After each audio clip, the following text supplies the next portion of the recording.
Aisyah, bagaimana sekarang supaya janin di dalam rahimku bercahaya? Maka bagi kita umat Islam, ibu-ibu muslimah dikala hamil diminta untuk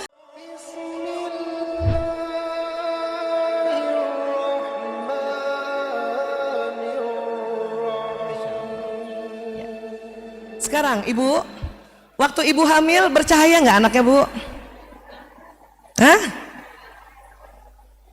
Mungkin ibu nggak lihat ya, gelap. Ada yang hamil anaknya gelap. Bagaimana sih Bu Aisyah kalau zaman sekarang supaya anak kita bercahaya? Nah ini, jadi tubuh manusia ini sebetulnya ya dipengaruhi lingkungan ya, saat dia di dalam rahim, saat lahir, masa kanak-kanak, masa remaja dan dewasa ya. Artinya kalau mau kita punya anak bercahaya dari dalam rahim, itu ada beberapa cara sekarang. Mudah-mudahan ibu-ibu waktu hamil sudah melakukannya ya. Apa tuh Bu Aisyah? Sebelum cerita ibu hamil yang sekarang, kita umatnya Rasulullah ya, saya mau cerita dulu tentang otak manusia. Nah ini otak manusia ya. Allah ciptakan otak manusia ada dua, otak besar dan otak kecil. Kemudian Allah bagi belahan kanan dan belahan kiri ya.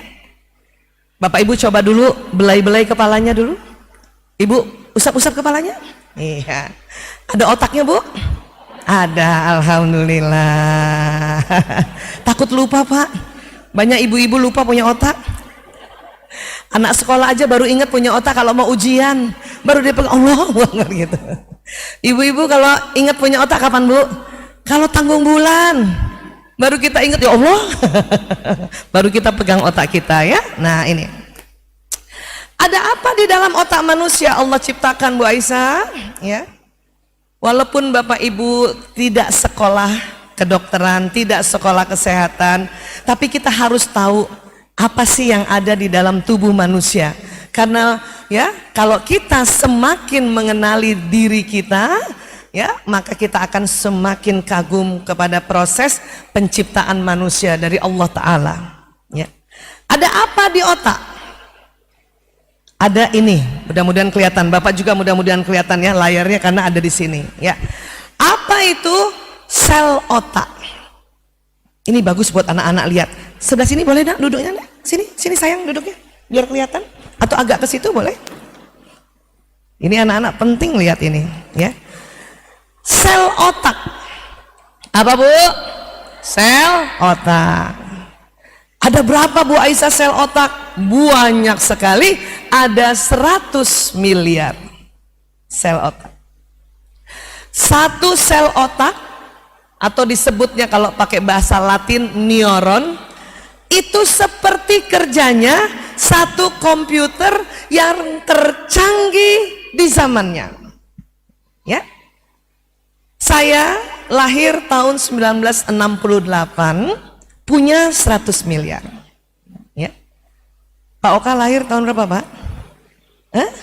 91, punya juga 100 miliar. Tapi otaknya Pak Oka lebih canggih dari saya. Bu Widya lahir tahun berapa? Sama 91. Bu Widya juga punya 100 miliar, tapi otaknya lebih canggih dari saya. Ya. Anak-anak lahir tahun berapa, Nak? Kamu lahir tahun berapa, Nak? 2015. Siapa namamu nak? Muhammad Lutfi. Panggilannya Lutfi. Ananda Lutfi lahir 2015. Ananda Lutfi juga sel otaknya jumlahnya 100 miliar, tetapi lebih canggih dari otaknya Pak Oka. Mohon maaf ya Pak. Jadi generasi yang lahir semakin baru, otaknya semakin canggih ya. Kalau umur-umur lama kayak saya, ibu siapa yang lahir tahun 60-an juga sama seperti saya, angkat tangan. Oh, alhamdulillah banyak juga yang hadir lahir tahun 60-an ya. Iya, Bapak yang tahun 60-an lahir? Ada, Pak? Masya Allah. Atau yang 50 barangkali? Ada yang lahir tahun 50? Luar biasa. Yang ibu-ibu yang lahir tahun 70-an? Ada? Alhamdulillah banyak di sini ya. Yang 80? Alhamdulillah. Wow, lebih banyak yang 80 rupanya ya. Yang 90? Oh, lebih banyak lagi. Kamu kayaknya 2020 ya? Enggak. 2000. Ya. Jadi semua manusia lahir dengan jumlah otak 100 miliar. Hanya memang semakin muda usianya semakin canggih. Apa canggihnya Bu Aisyah? Otak semakin muda usianya semakin banyak menampung data-data peristiwa. Kalau otak yang kayak saya 60, 50 ya, itu otak yang bukan canggih tapi tangguh. Wah, ya Bu. Jadi ibu yang lahir 60-an, 50-an otaknya tangguh ya Bu. Iya. Saking tangguhnya kalau terbentur tidak apa-apa. Anak-anak ya memang canggih, tapi hati-hati, mereka tidak boleh dibenturkan otaknya. Bahkan dilabrak saja, dihardik saja, otak mereka bisa cepat goyang karena semakin canggih. Ya, makanya sekarang kenapa orang tua diminta belajar bagaimana ilmu parenting agar tidak sedikit-sedikit marahin anak, hardik anak, cubit anak. Ya, memangnya apa yang terjadi di otak ini? Ya, kita lihat. Jadi otak kita Bapak Ibu, kalau kita melihat sebuah peristiwa, mendengarkan sebuah peristiwa, ya, atau menghidu, merasakan sebuah aroma, ya, atau mengucapkan sesuatu, atau mengerjakan sesuatu, maka otak kita tadi yang 100 miliar tadi tersambung-sambung. Tersambung-sambung. Mohon izin Bapak Ibu boleh angkat tangan kanannya? Ya, mohon izin ya. Boleh sentuh bahu teman yang sebelah kanan. Ya, sentuh. Nah, itu seperti sambungan otak. Nah, karena awalnya otak manusia belum tersambung. Nanti kalau kita melihat sesuatu, mendengarkan sesuatu, baru tuh tersambung. Maka jangan heran kalau ada orang bilang, dasar otaknya nggak nyambung. Nah itu karena awalnya memang otak kita tidak tersambung. Ya, coba kita lihat tuh sambungan otak. Pada saat otak tersambung, ya, saya pertama kali kemarin malam disambut oleh Pak Oka dan Bu Widya. Saya belum pernah lihat wajahnya Bu Widya. Kalau ibunda beliau sudah beberapa bulan yang lalu, ya. Pak Oka pertama saya lihat di flyer. Nah, waktu pertama saya lihat otak saya tersambung. Oh, ini dia wajah Pak Oka. Nah, waktu ketemu Bu Widya, tersambung otak saya. Oh, ini dia wajahnya Bu Widya. Waktu ketemu Pak Oka, berarti sambungan saya 2 kali. Pertama dari flyer, kedua dari lihat langsung. Maka sambungan di otak nanti semakin kuat. Kemudian ketemu lagi tadi siang, tersambung lagi. Ya, ketemu lagi nanti insya Allah tersambung. Pak Ulfan hari ini tersambung otak saya terhadap wajah Pak Ulfan. Ya, kemudian beliau tadi ngomong, bicara sebagai MC, sebagai moderator, tersambung lagi di otak saya. Ya, warna suara Pak Ulfan. Seperti itu kerja otak. Semakin sering kita bertemu seseorang, semakin kuat sambungannya, artinya semakin ingat memorinya. Begitu juga pada saat kita belajar, sewaktu kita belajar pertama kali tersambung otak kita, waktu belajar 2 kali tersambung 2 kali, waktu belajar 3 kali tersambung 3 kali, waktu belajar 4 kali tersambung 4 kali.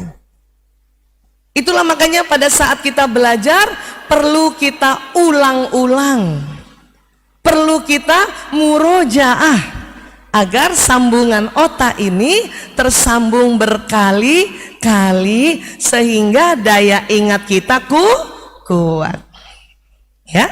Nah, sekarang tadi Bu Aisyah bilang bagaimana caranya supaya ibu hamil anaknya bercahaya. Ya. Jadi ya, otak kita sambungannya kayak gini ya, Bapak Ibu ya. Mudah-mudahan kelihatan gambarnya. Situ juga bisa kelihatan, di sini bisa kelihatan, tersambung. Itu yang terjadi di otak manusia. Allahu Akbar. 1 detik ada 2 juta sambungan. Masya Allah ya. Nah sekarang dari otak ke badan, ini mohon maaf ya, kita belajar tubuh manusia ya. Kalaupun Bapak Ibu tidak lihat gambarnya, coba rasakan di badannya. Ada namanya sistem saraf. Sistem saraf, ya. Sistem saraf kayak gitu. Jalan di sumsum tulang belakang, kemudian jalan ke seluruh tubuh. Sistem saraf ini kerjanya seperti kabel listrik. Karena di otak tadi ada listrik. Listrik juga jalan di badan. Listrik itu akan jalan lewat sistem saraf. Membawa apa listrik itu? Membawa pesan. Ya, membawa pesan-pesan dari mana? Pesan dari otak. Bahkan pesan apa yang kita ucapkan. Bapak Ibu datang ke sini itu karena badan Bapak Ibu diperintahkan oleh sebuah pesan yang Bapak Ibu sudah canangkan dari rumah. Bisa baru tadi ba'da asar, bisa kemarin karena baru lihat pengumumannya kemarin. Jadi waktu lihat pengumuman di Masjid At-Taqwa Muhammadiyah Pekanbaru ini akan ada maulid, ada tablik akbar. Kemudian ibu katakan dalam hati ibu, insya Allah saya hadir. Ya kan Bu? Nah, karena ibu punya pesan insya Allah saya hadir, jalan di badan ibu. Sehingga inilah yang membawa badan ibu bisa sampai hadir di sini. Ya. Mungkin ada juga yang datang karena diminta oleh pasangannya. Ada Bu? Yang datang ke sini disuruh suami. Ada Bu? Banyakan siapa yang datang ke sini dengan kemauan sendiri? Alhamdulillah. Tapi izin suami ya Bu? Izin. Siapa yang bawa suaminya ke sini? Oh, Masya Allah. Ya. Bapak yang datang ke sini sendiri nggak sama istri ada? Ada juga. Ya, jadi ini badan jalan. Sehingga badan ini akan jalan melakukan pesan apa yang kita sebutkan. Maka innamal a'malu binniyat, ya.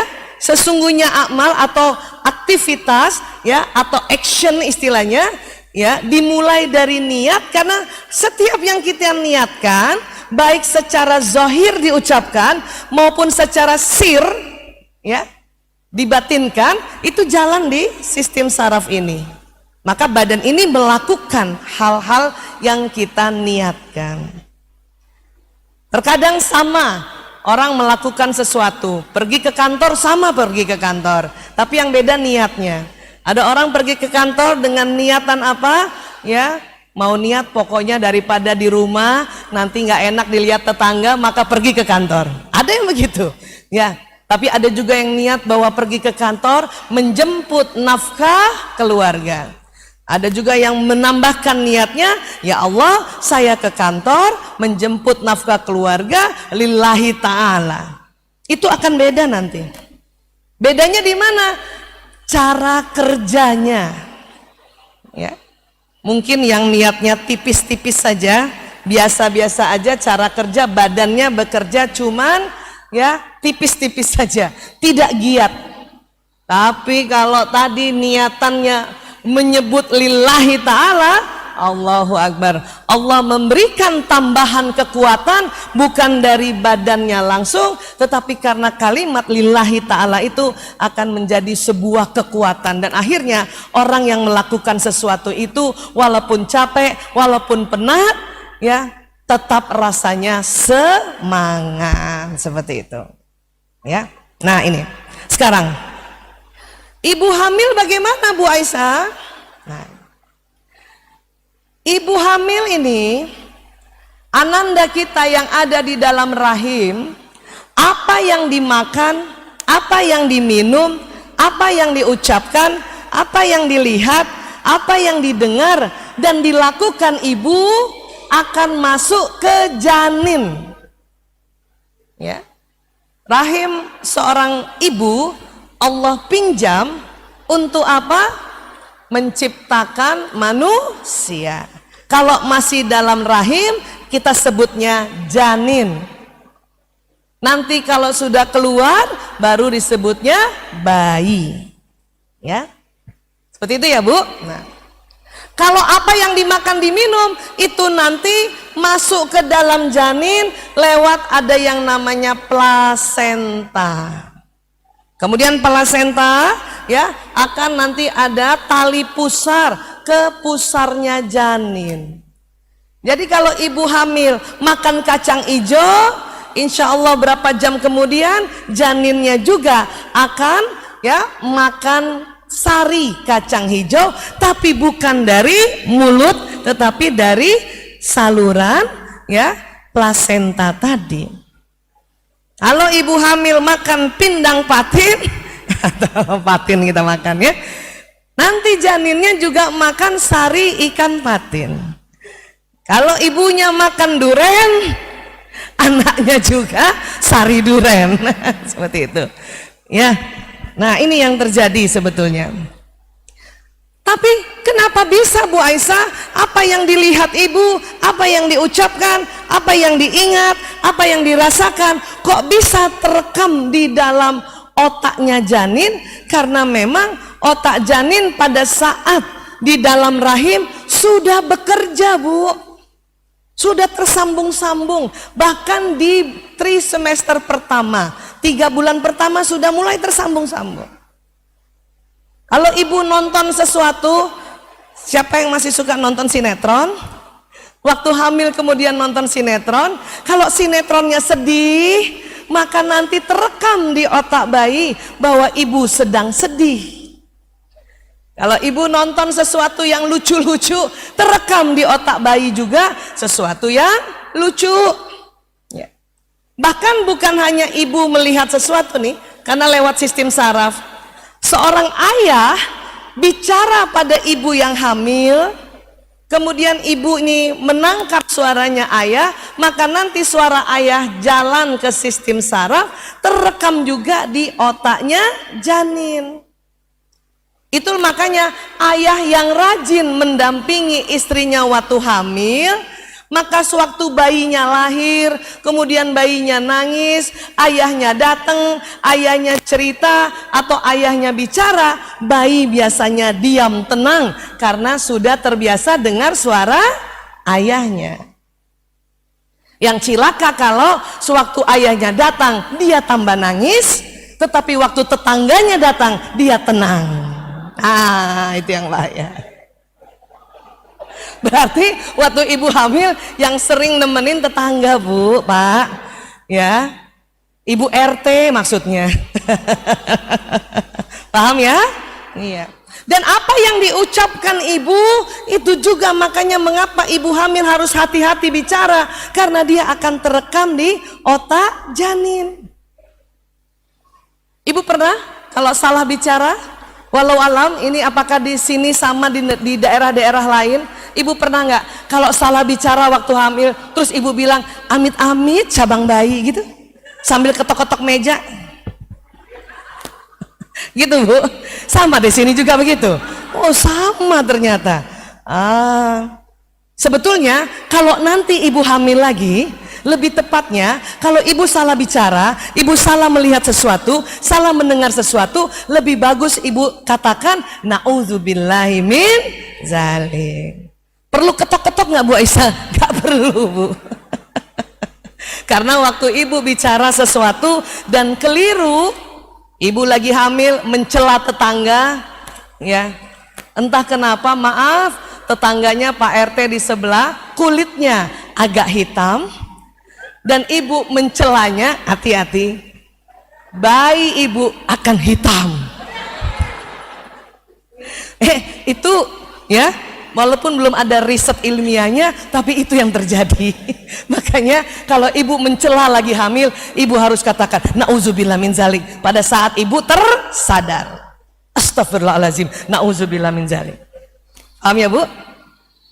Karena apa? Karena janin di dalam rahim ibu itu cukup lama hidupnya, antara 9 bulan sampai 10 bulan. Bu Aisyah, bagaimana sekarang supaya janin di dalam rahimku bercahaya? Maka bagi kita umat Islam, ibu-ibu muslimah dikala hamil diminta untuk baca Quran setiap hari. Siapa yang waktu hamil ibu sudah melakukan ini? Alhamdulillah. Yang belum, sabar ibu, hamil lagi.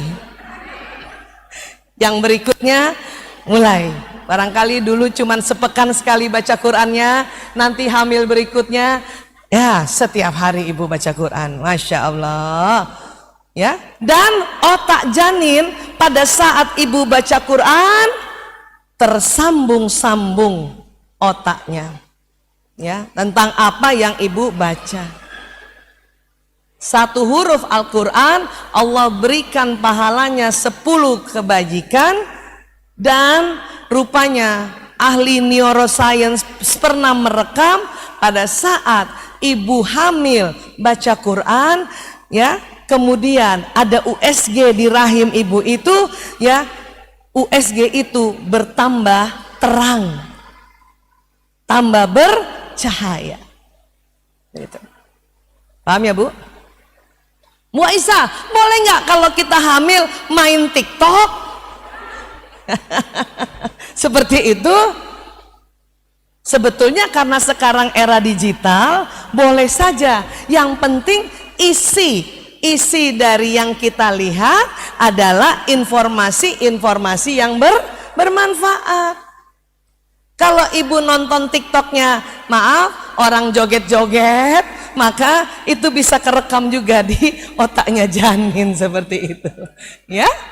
Nah, jadi sewaktu kita seorang ibu hamil 9 sampai 10 bulan janin di dalam rahimnya, inilah yang diminta oleh Allah Ta'ala agar kita melakukan hal-hal kebaikan. Agar apa? Agar otak janin merekam sejak dalam rahim.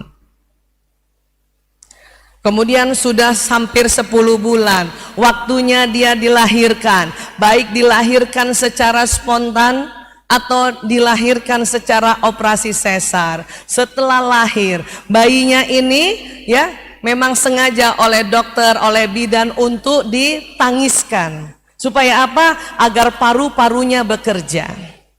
Setelah itu dibersihkan dulu darah-darahnya. Kemudian dipanggil ayahnya datang ke dalam. Untuk apa Bu? Diazankan. Diazankan telinga kanan, dikomatkan telinga kiri. Maka pada saat pertama kali sang ayah, atau jika ayahnya tiada atau ayahnya sedang dalam tugas, siapa yang ada di rumah? Kakeknya. Kakek nggak ada pamannya. Atau siapa? Ya, laki-laki yang ada di dalam rumah itu. Maka pada saat diazankan di telinga kanan, coba ibu lihat ya, tersambunglah saraf-saraf yang ada di bagian telinga kanan tentang lafaz azan. Ada syahadat di situ, betul Bu? Iya. Ada ajakan sholat di situ. Ada ajakan untuk mencari atau merebut kemenangan di situ. Nah, makanya saya waktu tugas di rumah sakit di bagian anak, kalau ada bapak-bapak azannya cuman bisik-bisik, saya suruh ulang. Ulang Pak. Kalau bapak bisik-bisik gak kedengeran Pak, ulang. Nanti bayi yang lain ya ikut mendengarkan. Nggak apa-apa Pak, bayi yang lain memang sudah diazankan oleh ayahnya, bapak azan, dia mendengarkan 2 kali agar di telinganya tersambung lagi azan berkali-kali. Kadang seorang ayah saking gembiranya anaknya lahir ya, yang tadinya hafal lafaz azan ini kebalik-balik. Makanya saya suka kasih contekan, Pak, kayaknya Bapak gemeter. Iya Bu Aisyah, ini anak pertama saya Bu Aisyah. Sebetulnya saya hafal azan. Ya, mending supaya Bapak ya tidak keliru. Ini baca aja lafaznya ya Pak. Ya. Baik digendong kah atau ditaruh di tempat tidurnya kemudian dilafazkan azan di telinga kanan, qomat di telinga kiri, maka ini yang terjadi Bu, tersambung-sambung. Ya. Kita cerita Maulid Nabi Rasulullah, tentu kita mengaitkan dengan kelahiran dari anak-anak kita. Atau nanti ibu-ibu yang ya anaknya sudah menikah dan nanti lahir cucu, nah dan kemudian mantunya belum sempat datang ke sini belajar tentang ini, nanti ibu yang sampaikan ya, neneknya yang sampaikan, ya eyangnya yang sampaikan ya. Di sini kalau kakek bahasa Rionya apa di sini panggilnya? Dato. Dato. Kalau nenek, nenek juga ya. Iya. Kalau orang Bugis kakek nggak ada. Laki-laki perempuan nenek semua sebutnya. Paling ada nenek Aji paling gitu ya. Iya. Paham ya? Ya. Setelah diazankan biasanya di dalam kehidupan keluarga muslim ada yang diminta juga pada anak yang baru lahir, walaupun bukan wajib, hukumnya sunnah muakkad. Apa itu? Akikah. Kenapa? Ada salah satu ya perintah untuk mengakikahkan seorang bayi yang baru lahir dengan memotong kambing di hari ke-7-nya kah, di hari ke-14 kah, di hari ke-21 atau kelipatan 7 berikutnya, untuk menggadaikan anak ini atau menebus sesuatu. Karena Bapak Ibu, di otak manusia, di bagian tengahnya, ini kita lihat gambarnya ya, ini. Tadi pagi saya juga bahas ini. Siapa yang tadi pagi ikut dan hari ini hadir juga? Oh, Masya Allah, Alhamdulillah banyak ya. Iya, masih ingat tadi pagi kita belajar otak emosi. Otak emosi itu ada di tengah otak Pak.